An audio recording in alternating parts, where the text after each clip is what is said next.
गालियां सुनते ही है। उसके बाद मुझे कभी याद नहीं आता कि मैंने इस प्रकार की हरकत की हो। तो मुझे लगता है यहाँ आने के बाद ये सुधार तो हुआ। इससे पहले किसी आदमी से उस तू हमारी तरफ क्यों देख रहा है, मैं तुम्हारी तरफ क्यों देख रहा हूँ, इस टाइप की बात पे किसी से कोई झगड़ा कर लिया होगा, नॉर्मली यूं नोक झोंक की कर ली होगी, किसी दोस्त से किसी बात को लेकर झगड़ा कर लिया होगा। मुझे पिछले 10 साल में याद नहीं आता कि मैं किसी दोस्त से किसी भी बात को लेकर लड़ा हूं। उल्टा आजकल मेरे दोस्त मेरे बारे में कहते हैं यार तू सबको ही खुश रखना चाहता है यार, किसी से नहीं लड़ता है। तो यार व्यवहार में आ गया। अब मुझे किसी के बारे में लगता भी है, पहले स्टूडेंट लाइफ में थे तब ये था किसी एक दोस्त की कोई एक बात खराब लगी अपने बोलना बंद, आज इधर से नहीं बोलेंगे। यहाँ आने के बाद मुझे लगा कि नहीं यार किसी आदमी में अच्छाइयां तो हो ही नहीं सकती पूरी, कोई ना कोई आदमी में कोई ना कोई चीज तो खराब है। और ऐसे यदि बोलना बंद करेंगे फिर तो पूरी दुनिया से ही बोलना बंद हो जाएगा। यूं कमियां देखने बैठेंगे तो माँ बाप में दिखी जाएगी, फिर कहाँ किस से लड़ेंगे। तो बाद में अपने कमियों को तो इग्नोर किया जाए, इस आदमी में जितना अच्छा भाग है वो प्राप्त कर लिया जाए। सेव खराब हो जाता है केवल वो हिस्सा काट के फेंकते हैं, जितना खराब हुआ पूरा फेंक के तोड़ जाते हैं, बाकी वाला तो खाई लेते हैं। तो जितनी इसमें अच्छी बातें हैं वो प्राप्त कर लेंगे, जितनी अच्छी बातें वो अपने इग्नोर मारो, उनकी तरफ ध्यान ही नहीं देना। यहाँ सर के पास बैठने के बाद में मेरे कभी मुझे आते 10 एक दिन ही हुए थे, हम तो 2 जने और आते, कजन थे साथ में आया करते। और क्लास के अंदर एक दिन हम दोनों जल्दी आ जाते, रूम पे बैठे बैठे याद कर लेते, याद करने वालों चलते हैं, मन में रहता मेरे में याद होगा जाते मैं क्लास में सुनाऊंगा सर सुनेंगे, तो 20 मिनट पहले आके क्लास में बैठ जाते, 3 बजे क्लास होती 2:40 पे आके बैठ जाते क्लास के अंदर। तभी तो भीड़ वाली भी चक्कर नहीं थी, 3:15 भी आओ तो हमें सीट मिला करती थी, पर यूं चलते चलते कोचिंग चलते आने का जीव करता था कोचिंग के अंदर। और एक दिन हम हमारा रजिस्टर रखे और दोनों बाहर जाके खड़े हो गए, अंदर बेसमेंट था, बेसमेंट में गर्मी पड़ती है, उसमें ऐसी वैसे पहले चलाते नहीं थे, आने के बाद ऐसे चलेंगे। और कोई स्टूडेंट दूसरा है उसने कॉपी साइड में फेंकी, वो बैठ गया। हम दोनों वापस आए, वापस आते मैंने कहा भैया यहाँ तो मैं बैठा था, उसने क्यों पट्टा करवा गया, मैं आगे बैठ गया, वो रोपड़ी कॉपी उधर जाके बैठ गया। तो मैं खूब गुस्सा आया, 10-15 दिन बैठे आए हुए, यार ऐसे कैसे कह दिया। एक बार उसकी तरफ देखा तो वापस कहा आगे किस बात की निकाल रहा है, मैं कुछ नहीं बोला, मैंने कॉपियां उठाई पीछे गया, पीछे जाके बैठ गया। मेरे साथ वाले वो थे, उन्होंने कहा कि बाहर देखते हैं इसको, अपने 2 ही तो अकेला ही आता है। मैंने कहा कूट काट लेंगे क्या पता, इसको कूट लेंगे क्या पता, अपने को कूट दे। स्टूडेंट लाइफ में ये होता है यार, 4 थप्पड़ खा लेते हैं, किसी की मार देते हैं और तो क्या होता है उसके अंदर। पर यार फिर अगले 15 दिन पढ़ाई खराब होगी, अगले 15 दिन अपने दिमाग में ये चलेगा, अपने इसको कूट गए तो दिमाग में रहेगा कि कल को और छोरों ला के अपने को नहीं कूट जाए। इसलिए आते जाते चारों तरफ ध्यान रखेंगे, अपने दोस्तों को कह रखेंगे ध्यान रखना तुम बाहर रहना। और अपने मार खा गए तो गिल्ट फील होगा हमेशा कि यार मार पड़ी थी, फिर पढ़ाई नहीं होगी। तो पढ़ाई इंपॉर्टेंट है, इस वाली बात इग्नोर करनी है यार, ये बात तो सही। तो अपने कल से आगे बैठेंगे नहीं, मारा मारी तो आगे वाली सीट के लिए तो है, आगे वाली सीट पे है तो आगे कोई आगे पीछे कर देता है, कल अपने पीछे आगे बैठ जाएंगे, वैसे दोनों सबसे जल्दी आते हैं तो अपने तो पूरी क्लास में कहीं बैठ सकते हैं जाके, अपने बीच में से थोड़ी पीछे कॉपियां रख देंगे।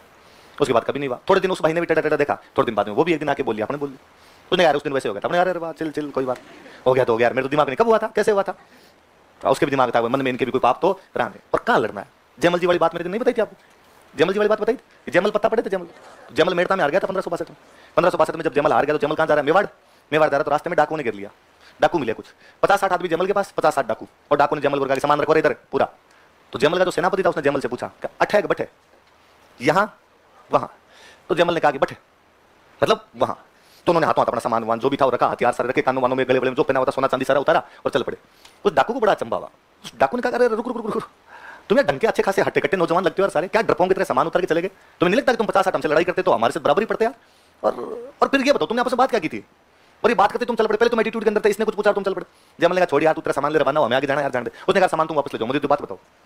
तो जयमल ने कहा मेरे सेनापति ने पूछा कि लड़ाई यहाँ करनी है वहां करनी है, तो मैंने इसको कहा वहां करनी है, क्योंकि यदि यहाँ लड़ाई करेंगे तो इनको तो मार मोड़ देंगे, तुम में से हम एक को नहीं जानते थे, सबको मार देते, पर हमारे भी कोई 5-7 कैजुअलिटी तो होती। हम चाहते हैं यार एनर्जी ऐसी जगह क्यों लगाई जाए जहां को प्रॉफिट ही नहीं हो। मेवाड़ लगाएंगे यार एनर्जी जाके, अकबर के खिलाफ लड़ेंगे, सदियों तक याद किया जाएगा कि जयमल अकबर के खिलाफ लड़ लिया था, वरना जंगल में मोर नाचा किसने देखा। इसलिए तय कीजिए कि एनर्जी किस दिशा में लगानी है। आप अपनी एनर्जी को भेद गलत दिशा के अंदर लगाते हैं। ये वाली उम्र एनर्जी से लबालब रहती है एकदम, इस समय जैसा जो करेंगे ना वो याद हो जाएगा, जैसा जो करेंगे ना वैसा दिमाग के अंदर सेट हो जाएगी बातें। और अभी चीजें दूसरी तरफ जानी शुरू हो गई। ये आपके घर वालों ने आपको भेजा केवल इसलिए 3 साल पढ़ने से सिलेक्शन नहीं होता है, कोर्स तो 18 महीने का ही है। आपको लगता है 18 महीने जो पढ़ते हैं उनके सिलेक्शन होते नहीं, उनके भी तो हो ही रहे हैं। आप 3 साल पढ़ के कौन से ज्यादा सिलेक्शन करवा लोगे।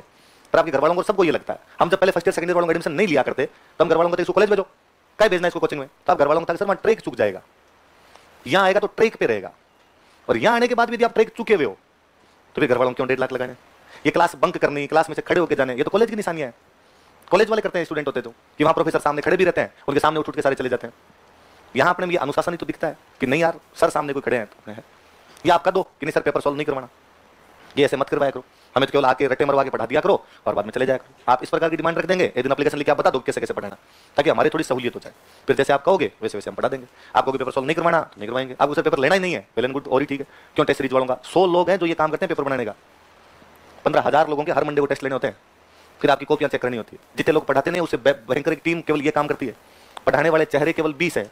इसका मतलब तुम 20 की तो बात मानोगे, और बाकी यदि कोचिंग के अंदर कोई 150 का स्टाफ है तुम 150 का आप नहीं मानोगे। और आपको लगता है कि चूंकि क्लास में आके नहीं खड़ा होता इसलिए इसके पास ज्ञान नहीं है, ये क्राइटेरिया थोड़ी है। ये जो यहाँ आके खड़ा उसके पास ज्ञान और यहाँ के खड़ा नहीं उसके पास ज्ञान नहीं। मैं तो हमेशा कहता हूँ, मैं हर बार ही कहता हूँ कि मेरी पूरी हिस्ट्री उनसे सीखी हुई है। वो मेरे सीनियर थे थोड़े से स्प्रिंग बोर्ड में, फिर मेरे रूममेट रहे थे, मेरे साथ के अंदर रहे थे, मैंने खूब सारी चीजें सीखी। आज भी मेरे को अर्जाती को प्रॉब्लम आ जाती है तो मैं फटाफट मैसेज ही छोड़ देता हूँ, यार ये देखना यार क्या है, मेरी क्लास रहती है, उनका हाथों हाथ रिप्लाई आता है। हम अच्छे दोस्त रहे, इसलिए हमें कभी ऐसी कोई भावना ही नहीं है। यह है कि कोई एक बंदा होगा जिसको पढ़ाना पड़ेगा, तो एक बंदा होगा जिसको बैक सपोर्ट भी तो देना पड़ेगा। सारे यदि पढ़ाने लग जाएंगे तो पेपर कौन बनाएगा? यदि वो पढ़ा रहे होते तो मैं पेपर बना रहा होता। किसी एक बंदे को दूसरे जगह पे भी काम करना पड़ेगा। सबकी अपनी अपनी अहमियत है। मुझे लगता है उनकी अहमियत ज्यादा है। या तो क्या करना है, सुबह कपड़े पहन के आओ, आगे बोर्ड पे खड़े हो जाओ, चीजें याद हो ही रखिए, पटा के घोटे तुम्हारे भी हैं, आगे बैठ के बता के वापस चले जाओ। उनको तो डेली नया खड्डा खोदना, नया पानी पीना है। मैं हमेशा कहता हूँ कि जितने स्टाफ पड़े, बाकी को कार्ड चेक करने वाले भैया हैं, ये जो यहाँ वाले भैया हैं, ये यदि काम करना बंद कर दें तो कोचिंग तो कल फ्लॉप हो जाए। तो मैं तो आगे सीधा पेन उठाता हूँ, बोर्ड चालू है, मान लो भैया कोई नहीं बैठे तो बोर्ड भी मैं चालू करूँ आके, ये पेन भी इधर उधर पड़ा हो तो पेन ही मैं लेके आऊँ, वरना मैं तो आगे ऑर्डर दे, पेन कहाँ गया? ये मुझे अरे सर पेन इधर नहीं था, इधर था। इतने ऑर्डर देने की तो आवश्यकता है। इसका मतलब मेरे वाले काम से महान काम तो इन बड़ा है। बाहर जो कार्ड चेक करने वाले भैया हैं, वो यदि ये कार्ड चेक ना करे तो मैं आपकी क्लास के अंदर 50 लोग दूसरे आगे बैठे और कुछ ही बोले, वो लड़कियों को छड़ के जाए, क्या कर ले हम? तो दूसरी कोचिंग के 50 लोग आगे बैठ जाए, यदि कार्ड चेक नहीं करे, बाहर के लोग आगे बैठ जाए, आपको पता चलता है कितनी भीड़ में कि कौन सा आ गया कौन सा नहीं आ गया। आप में से कोई भी बदतमीजी नहीं करता, क्योंकि आपको पता है आज कर गया तो कल आऊंगा, सर्कल पकड़ लेंगे। नया होता है उसको पता मुझे तो आज ही आया हूँ। आप में से किसी से लड़ाई कर जाए, किसी बच्ची को कुछ बोल जाए, क्या करें फिर? तो उनको लगा, उनका मुझे लगता है यार एक एक आदमी को देखना, पहचानना, उसका ध्यान रखना।